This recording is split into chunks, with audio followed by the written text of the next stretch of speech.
Good morning, everybody. Welcome to the session of Education and Diversity. I'm going to first start off by taking you through the assessment guide.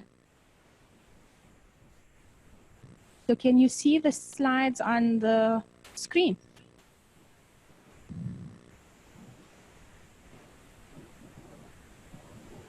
Tasneem, yes, we can see your assessment guide. Okay, perfect. All right. So first things first, we will be looking at the introduction.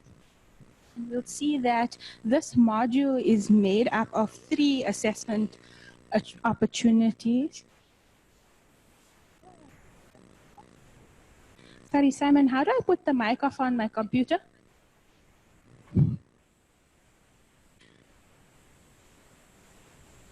Tasneem, I've muted the mic on your computer, but all you need to do is drop your volume. So your normal system volume, just switch that off. Okay, perfect. So as we see that we have the examination, which makes up 50% of this module. We have a test for 25%, and we have an assignment for 25%. So in order to be allowed to write the exam for this module, you need to have earned a duly performance mark, and that mark is a weighting made up of your assignment and of the test. So your examination counts 50% towards your mark for this particular module. So students, I'd just like you to orientate yourself and go through this assessment guide, which is going to assist you with what specifically will be covered in the various assessments. So if you have a look right now on the screen, you can see the test would cover lessons, unit 1, 2, 4, and 5, and these are the prescribed readings. The assignment as well is made up of 25%, and these are the following that you need to follow for successful assignment submission. So we'd like you to save your details, including your student number and your full name and module code in the document itself when you are uploading it onto ECI. So there is an example. You'll see it says Jimmy Hendricks, EDD401, and it's assignment 1 document. This just makes it a bit easier for us when we are trying to assist you and locate the information as well. One of the important things I'd like you to draw your attention to is Turnitin. So I'm sure in the previous sessions you have seen how to use Turnitin and the importance of it.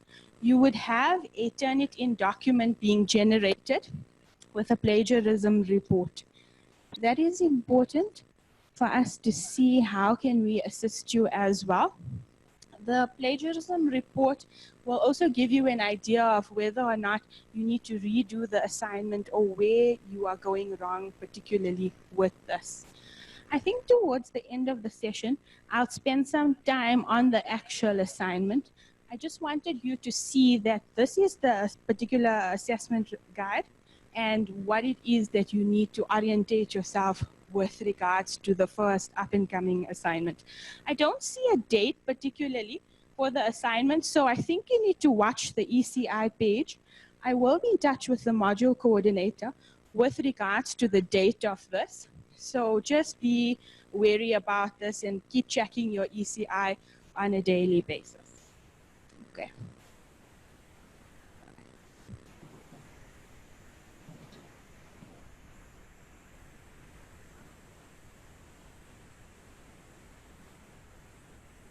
I'd like to jump into the actual lesson and start talking about education and diversity.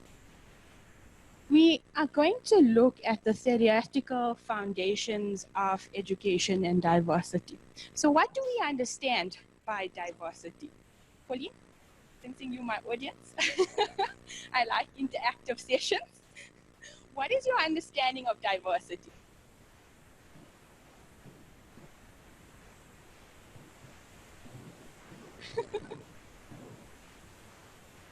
So Pauline says that her idea of diversity is different people. And that is exactly what we are going to find in our various classrooms. We'll see that throughout this module, what we would like you to achieve is develop a critical awareness of your own social world.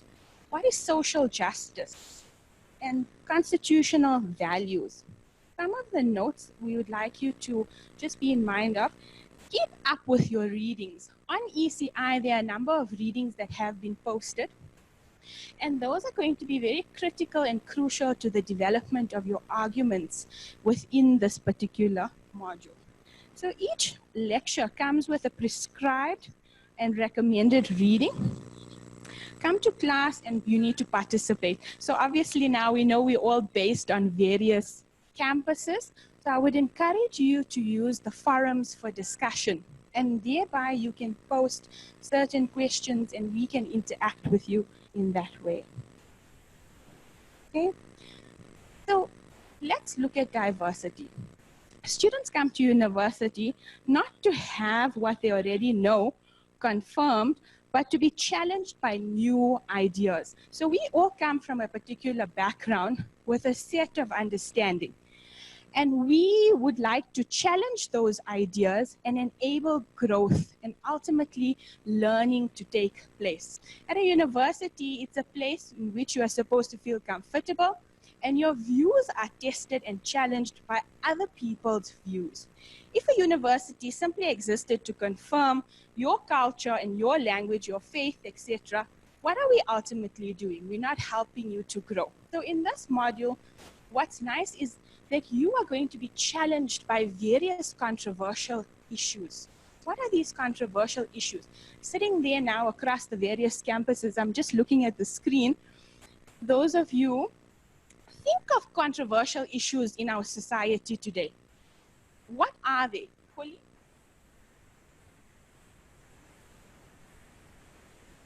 Yeah, what would you consider controversial?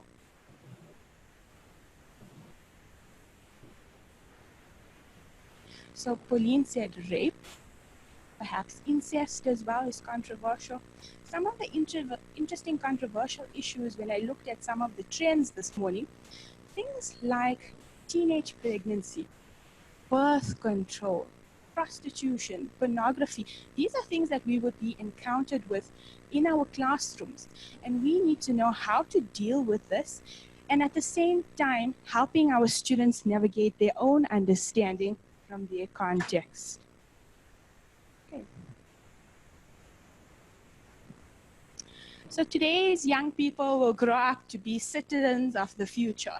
I like to use the concept of global citizens. We need to be developing people who are able to compete with anybody across the globe, and not only compete, but resonate with them, understanding what we like to call multicultural competencies.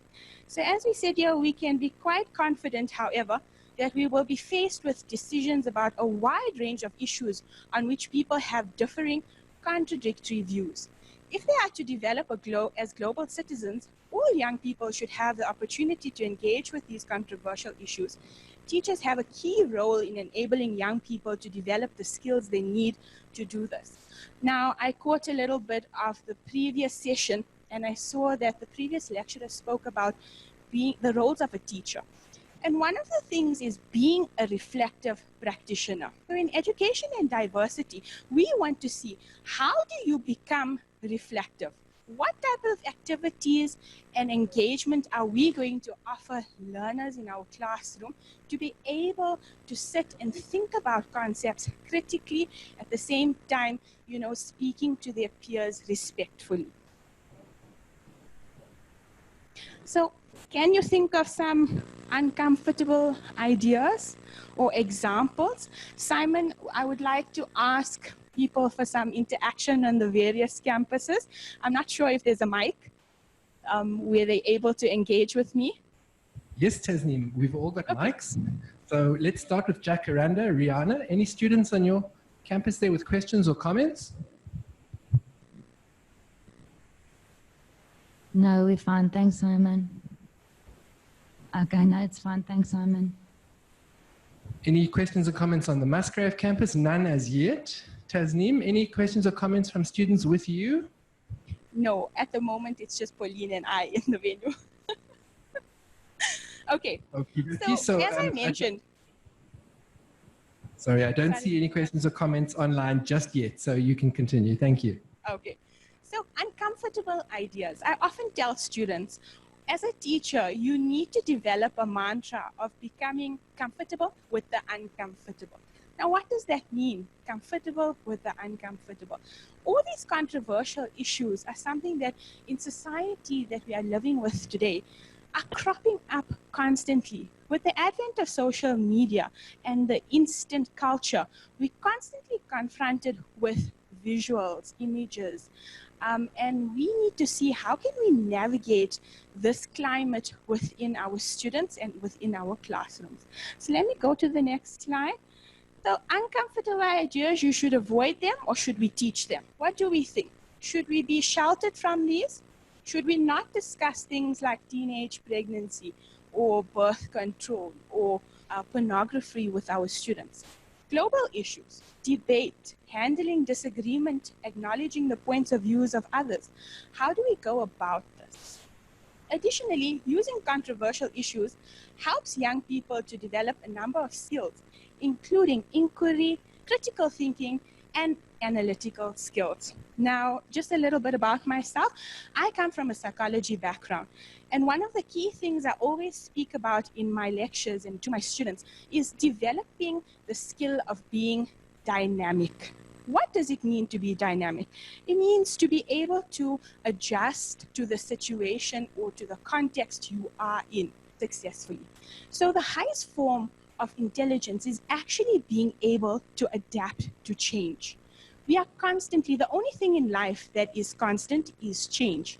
What was true 10 years ago is no longer true now. Just look at the types of careers that have emerged in the last few years. I spoke to a friend of mine and she said to me she just applied for a job as an Instagram handler. And I found that so interesting. I said, what does that entail? And she says that she uses her platform, or her skills rather, in marketing and management, to take an influencer or an Instagram celebrity's account and be able to know what are the needs and the trends. So these are types of issues and things globally that we need to look at. What are we preparing our youth for? Right. So how would we deal with these uncomfortable issues? Are we going to ignore it? Would we get angry, simply be silent, change our mind, or understand it but still disagree? So as a platform for education and diversity, in order for us to be able to successfully teach something like this, you need to know yourself as an educator well. So you'll see the first few units are quite centered around you, self-reflection, introspection, getting to know who you are as a person.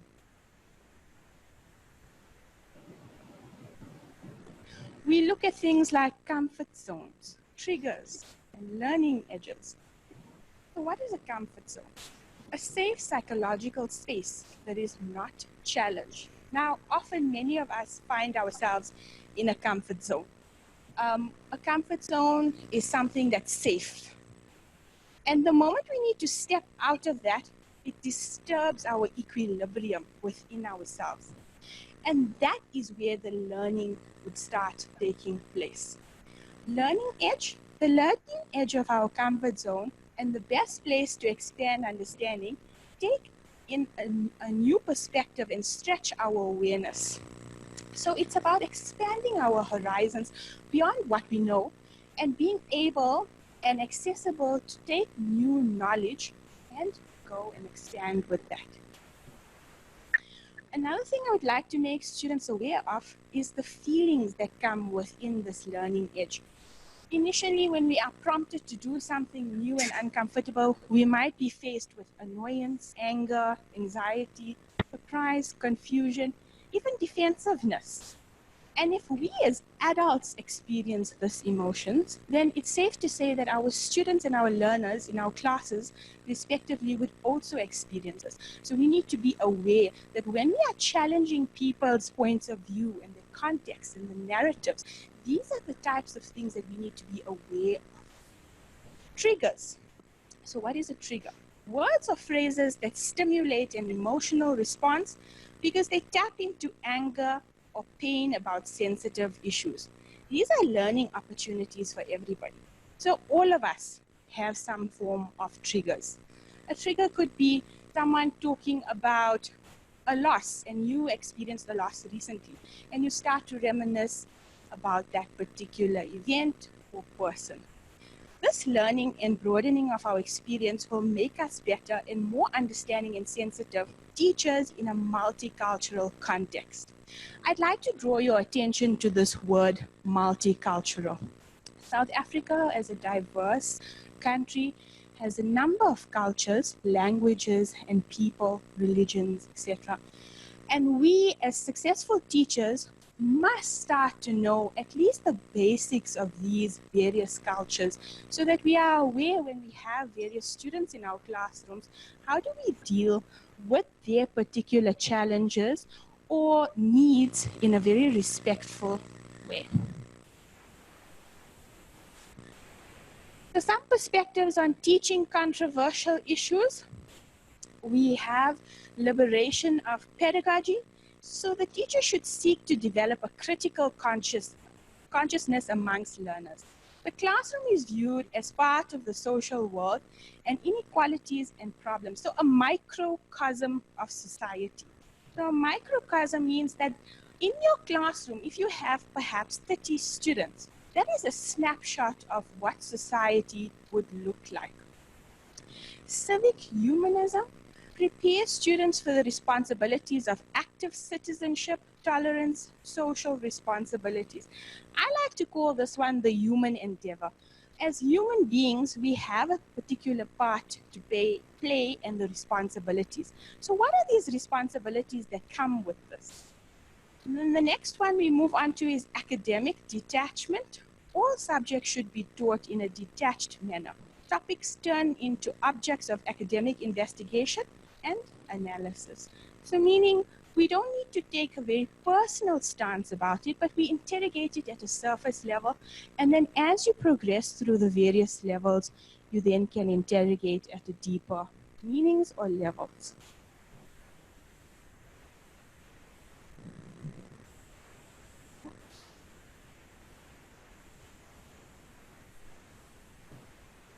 So some key terms that you'll be coming across in this module. Stereotype, so that is the belief and opinions about characteristics, attributes, and behaviors of members of a particular group. So think of certain stereotypes that you have about particular people. Prejudice, a negative attitude directed towards a person because of their membership of a social group. The emotion a person feels when interacting with a member or a particular group.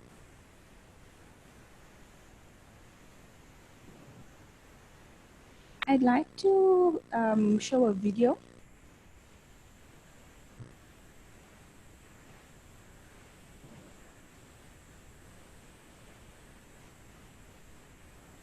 Sorry, 1 second.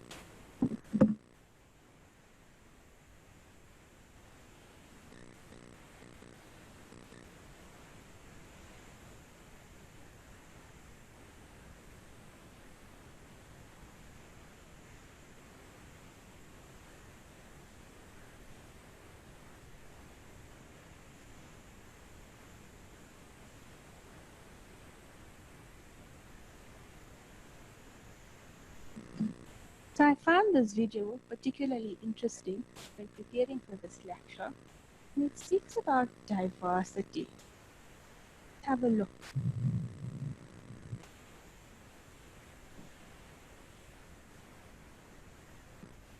Simon, can you hear the sound? Tasneem, it hasn't started to play yet. We'll confirm shortly. Okay, sorry.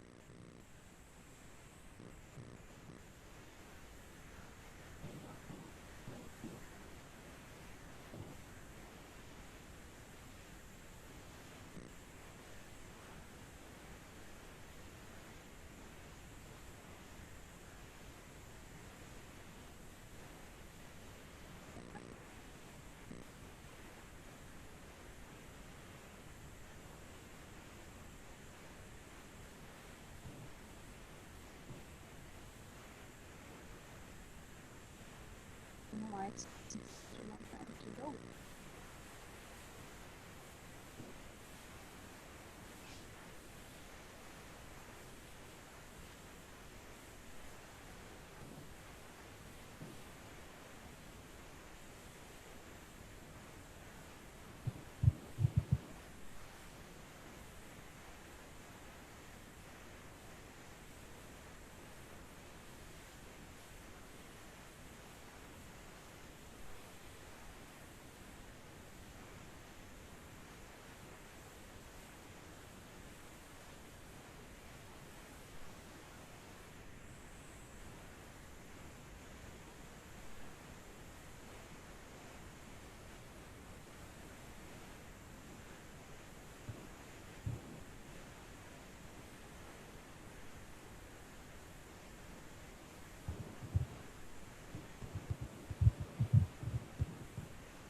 Seems like the internet is a bit slow on our side.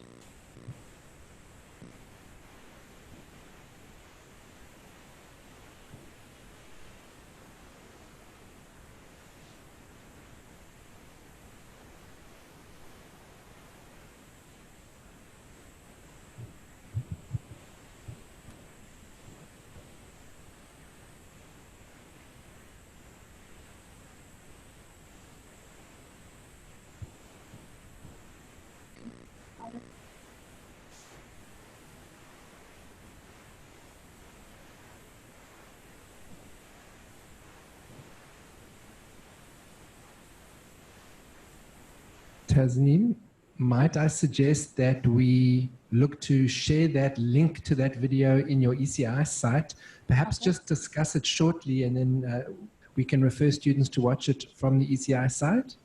Okay. Okay, here's a second video play. Can you hear the sound? No, we don't have any sound coming through. So can I ask you to pause the video? Okay.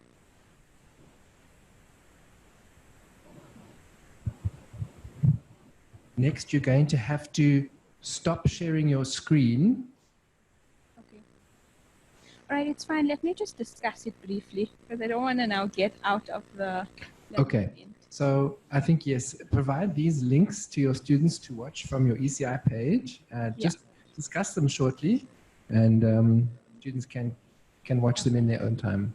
We'll do that. Okay, let's move on.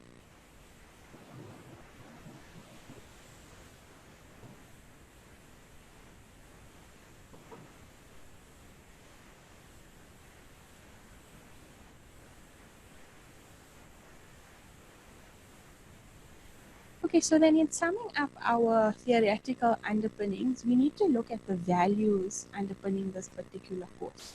So we will be looking at the constitutional values, social justice. What does social justice mean? So social justice is when we look at certain particular topics in society and they are close to us.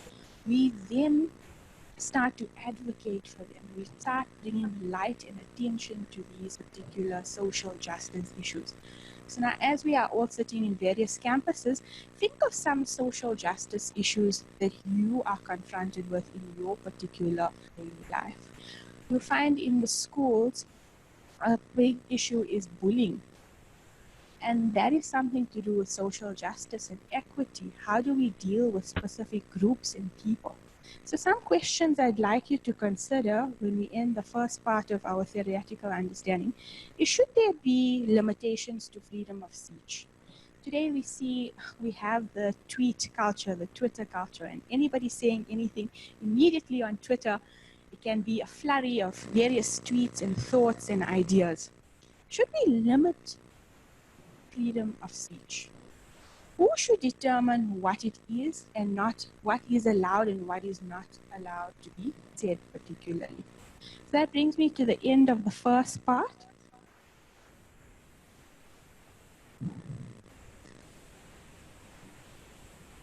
The next topic I'll be moving into is identity.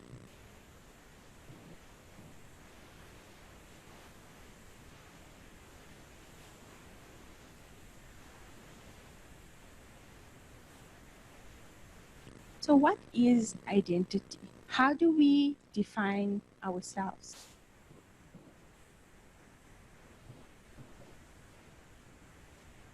So let's look at some of the outcomes for this particular lesson. We want to understand the complexities of identity and its formation, reflect critically on our own social identities, understand that group membership is linked to privilege and to oppression. So I'm going to ask all of you now, right now, although I can't see you, how do you define yourself? Who are you? Perhaps turn to the person sitting next to you and tell them a little bit about yourself. So right now in this venue, it's Pauline and I. So Pauline, tell me a little bit about yourself. Let me bring the microphone to you. Share one unique thing with us.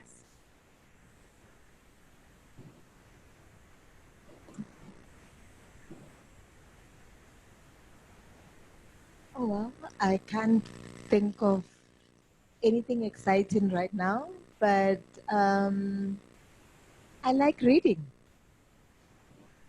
I know it's not unique, but I think it's exciting. Of course it's unique, Pauline. Reading allows you to escape and travel into various worlds and phases. And that's amazing because you as a reader can go anywhere with your mind's eye. So Pauline defines one part of herself or her identity as being a reader. I myself, I have various facets and roles in my life of how we define ourselves. So that can be, I'm a daughter, I'm a teacher, I'm a wife, I'm a social or global citizen. So what are the various selves that you have? Who are you? And do we show these selves to everybody? So we have a hidden self that we don't really show to everybody. We have our public self that we do share a lot about. And then there's a third part that we ourselves are not even aware of. And that only comes out in various social settings or when we are, as we said in the previous session, triggered or forced to confront certain ideas, thoughts, and norms. So should we have to hide the real you to be accepted? Okay, so who are you really? Look at this picture. We have a gentleman putting up a different face. Should you have to hide the real you to be accepted? We see this is challenging a gender and a relationship stereotype here. They have a lady's face in front of a man's face. And then the third one again, they're asking, should I have to hide the real you to be accepted? Who are you? Do we have to be this glamorous person? Or can I just be who I am and accepted within my own religion and culture? So some facts. Humans are not simply free to choose their own identity. Did you know that? So we are born, we are given a name, we are born into a particular culture, sometimes a particular religion. So some identities, such as your gender, are not easy to change. Identities are social as well as individual.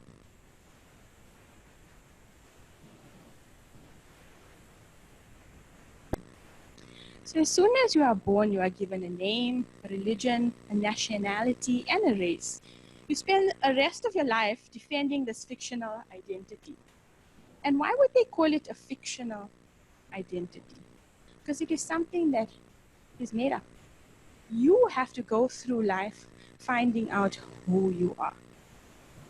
So I want you to take 5 minutes and just interrogate who you are as a student today, or who you are as a person sitting here listening to these lectures. Personal and social identity. I'll give you guys a minute just to write down something.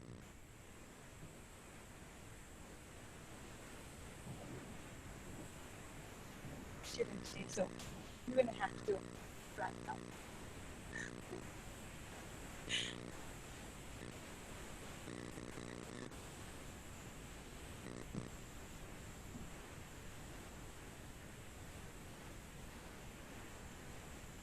Who are you?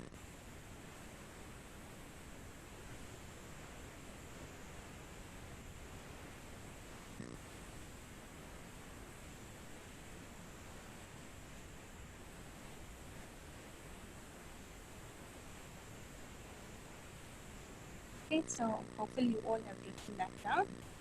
So we understand identity in two main ways. We see that it is personal and there's a psychological perspective to it, as well as a social perspective, where we look at broader environmental aspects that shape our identity. And this is called our social identity.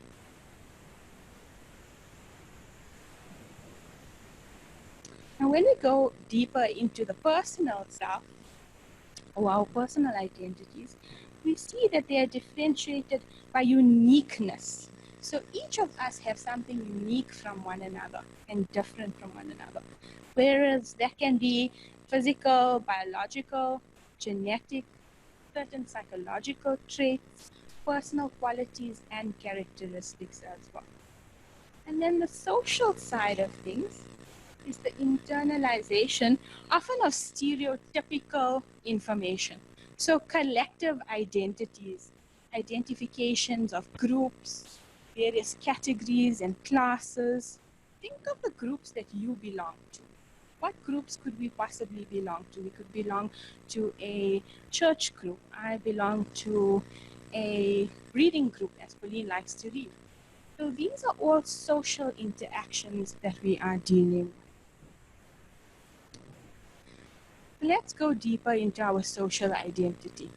So individual sense of identity is mediated by social group or category membership, such as race, gender, ethnicity, religion, sexuality, class, age, and language, etc. So it's negotiated out of social interaction, comparison through which we recognize how we are similar to one another. So although we are different, we can relate to one another in that we all care about similar things. For example, think of your family. Everybody, most people have a family, and that's something we all have in common. However, this similarity cannot be recognized without simultaneously evoking differentiation. So logically, in conclusion, entails exclusion. So what does this mean? Inclusion, it entails exclusion. So how can we see that we are similar and different at the same time? Let's interrogate this idea. So we all belong to a family, but in a particular family, there may be certain norms of eating etiquette. For example, so some cultures will sit on the floor and have their supper. Others might sit on a table and have their supper. But the essential key part of it is that they are having supper together as a family, and that's the common part of it. So this is what we mean when we're looking at this aspect. So to define the criteria for membership of any set of objects is at the same time also to create a boundary, everything beyond which does not belong. Identity is continuously constructed by a process of inclusion and association, and exclusion and othering or disassociation.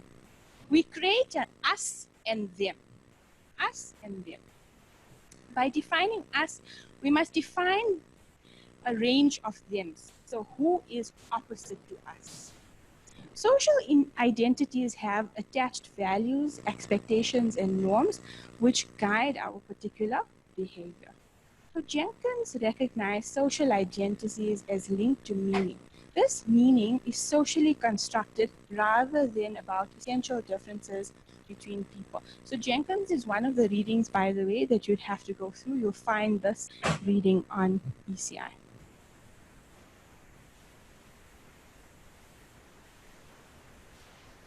Groups and categories. Groups defined by its members. So the category is a class or a group that is decided by whoever defines the category that is imposed from outside. And it depends on how it is defined. It is very similar. So main differences, a group is simply defined by sociological according to a more specific criteria.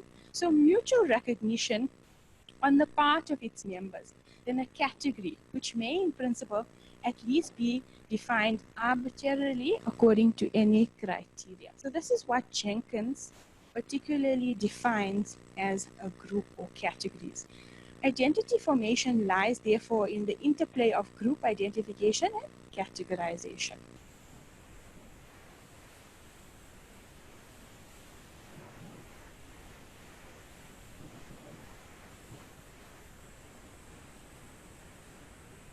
So why do we categorize people? So I believe I have 10 more minutes left. So let's just wrap this up.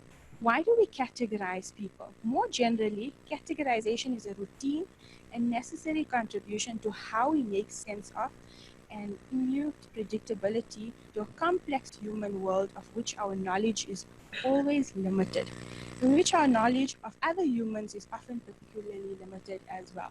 Our ability to identify unfamiliar individuals as well as members of known categories allows us at least the illusion that we may know what to expect of them. So the last few slides, which will be uploaded for you, I want you to look at particularly who are you? What groups are you part of? What is your social identity? You can see these three particular spheres. We look at personal, social, and our cultural identity.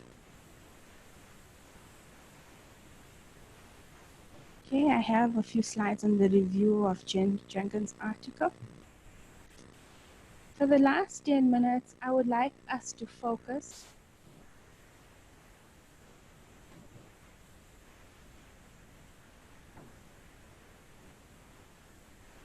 I would like to show you the study guide.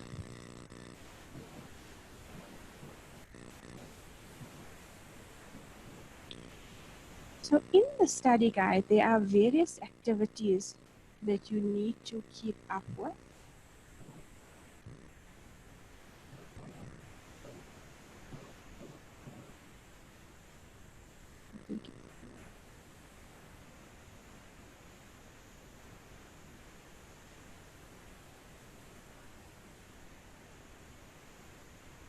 You can see that under each unit, there would either be some quiz or short questions. I would like you to start working through the first two units particularly. I think this will help you with your assignment. Let's have a look at the first one. So we see here that we're dealing with stereotypes. What is a stereotype? So stereotype is a cognitive shortcut. This is to say that it allows your brain to make a snap judgment based on immediately visible characteristics such as gender, age, race, etc. Then when you look down at the bottom of this, you'll see that there are various questions that you need to answer. Here's a writing activity. They say practical activity 1, develop a poster, and at the bottom it has match column A and B. Students, this study guide is really comprehensive and I've gone through it. It really helps you understand the theoretical grounding of the subject and what is necessary to successfully complete the course. So I'd like to encourage you to go through this, and this is why I'm showing you these particular activities. Simon, can I ask from the various campuses, are there any questions so far? Let's check and see our Musgrave campus. No questions or comments. Rihanna, from you on the Montana campus, any questions or comments?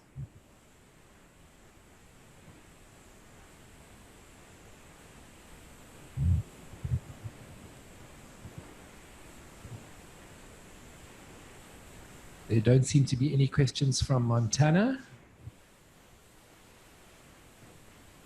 And no questions online from our audience watching on YouTube or Zoom. Okay. So let me just go briefly through the assignment 1 instructions.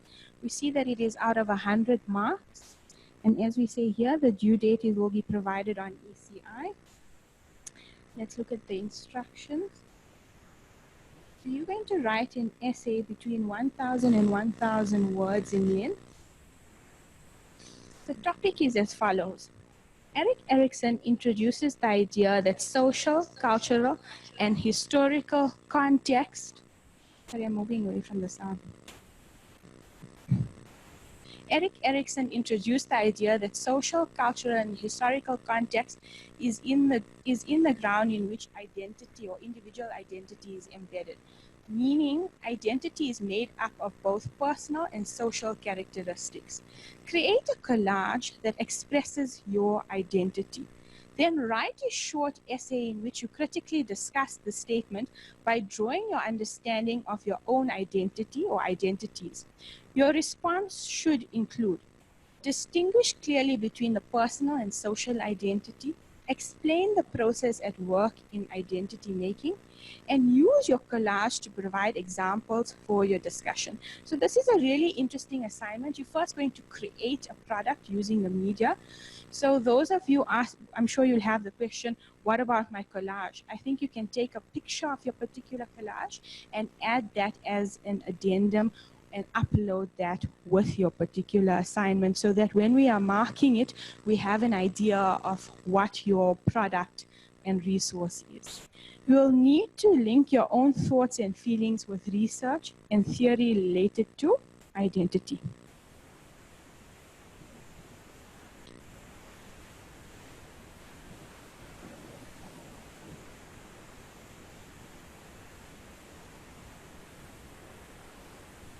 So here are some examples of collages that have been done in terms of the identity. So it is recommended that before you begin your collage, engage in some reading on identity and understanding.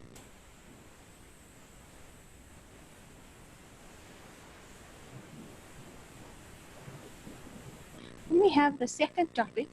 You can create a worksheet which you can use as a small group activity when teaching religion in education and primary school level. This activity should relate closely to the objective outlines in the religion and education policy and the CAPS life skill curriculum. Then write a short essay in which you can explain your choice of worksheet, drawing on your understanding of the approaches that can be used to teach religion. So we're seeing that there is a choice within your first assignment. You can either create a collage and write an essay on that, or you could create a worksheet and then you still would have to write a short essay on that. You will need to link your own thoughts and feelings with research again and theory related to religion in education. So the first assignment is quite straightforward. Here is the assignment rubric that I'm bringing up.